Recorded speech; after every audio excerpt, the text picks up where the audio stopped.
Sweet. How are we doing, Luke? We're absolutely fine. So, well done, firstly, from me and everyone here at Northern League, and also IQ Games and indeed British Magic Time. Not bad. The first Northern League one. modern event. Yeah, exciting stuff. With Malira, so we've got your deck list here. We just want to talk you through it. Sure. We're really happy with this. It's been great on the stream. I've loved watching it. I know people at home have loved watching it.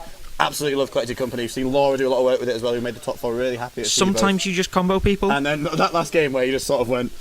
Yeah. It was really, really good. I'm really happy that you won. I think we're obviously a fan favourite. Really nice to have you come over from Manchester to come and compete with us. Sure. So, do you want to talk about the deck, or? Well, I was going to talk about the deck first. So, obviously, we talked a lot about the difference between yours and Laura's deck list. Okay. Do you want to talk about that? Yeah, that's fine. So, firstly, how was Liliana for you?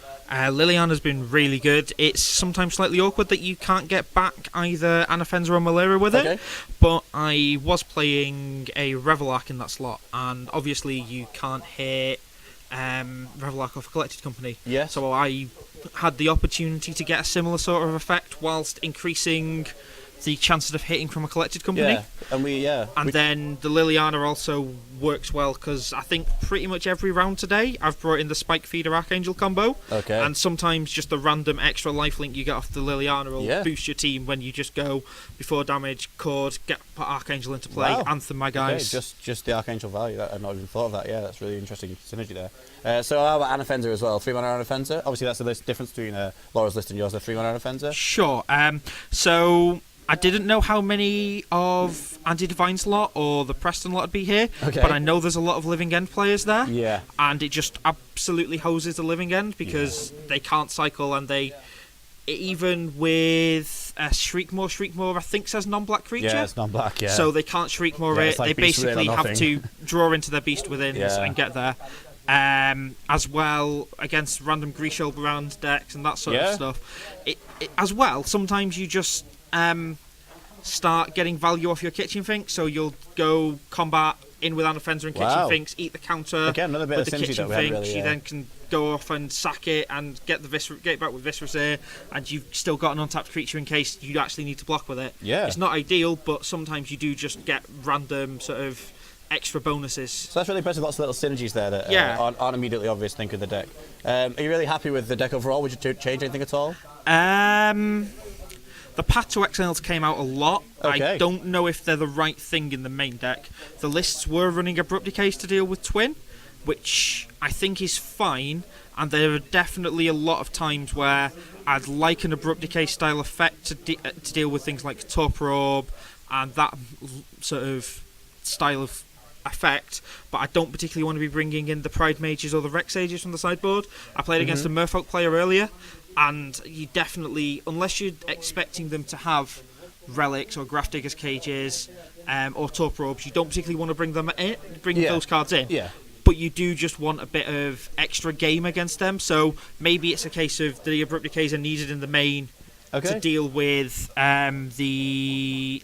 just random hate cards, because then if you're not siding out the paths, then you still have the ability to deal with the random hate cards. Yeah, so there was no Abrupt Decay in your 75 at all, was there? No, whereas there was 2 in Laura's list that we saw today, which is really interesting difference. Archangel Spike Feeder combo has been fantastic. Awesome, that's really good tech for everyone at home. There are some lists that are playing basically an Abzan version of Kiki Cord, where they don't have the sort of Malera pod combos, but they have a lot of the same synergies, but they're playing 2 or 3 Archangels and 2 or 3 Spike Feeders, and they're trying to go off an Anthem the board with that. Thudian Cord or something? Yeah, that sort of stuff. There's a few guys playing that with PT. Okay. But the thing is, especially with Twin gone, there are so few decks in the format that can deal with you if you just go, right, it's turn 3, turn 4, just going to go to infinite. Can you deal with an opponent who's on like 9,855,723 life? Unless you're kind of restarting the game with Khan, then there's not much you can really do at that point. Yeah.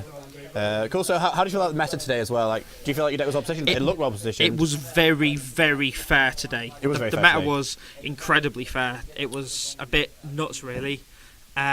So yeah, like, I think if you're in a reasonably fair metagame, then the fact that you can just combo people in turn 3, even if you're not outright winning the game with that combo, the fact that it's there and is sort of a constant threat in the back of their mind, and sometimes you will just win by beating down with Birds of Paradise. I had a game against I think it was a Jund player earlier where they had a Tasigur in play, and I was racing it with an Anna Fenza and a few Exalted triggers. Yeah. And the fact that I was able to just gain random incidental bits of life to keep me in the game kept me going, and they were trying to beat me down with this Tasigur, but it wasn't working because I was swinging back with the 4/4 Anna Fenza with a couple of Exalted triggers. Yeah. So it's just little things like that, and the deck list always looks like an absolute pile. It looks like you've just gone, I like all these cards, I have this commander deck, I'm going to kind of throw these cards together and try and do something with it.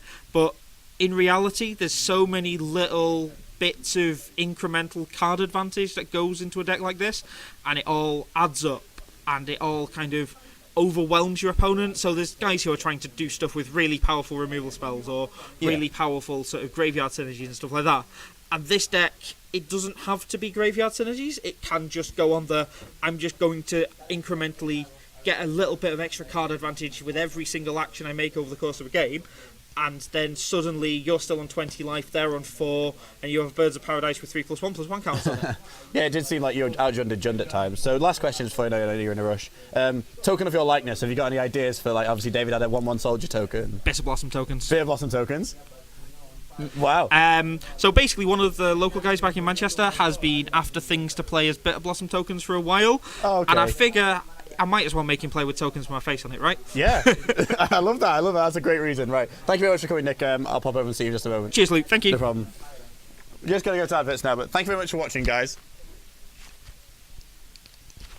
We'll see you later. We'll have an interview with John in just a short while. Some adverts.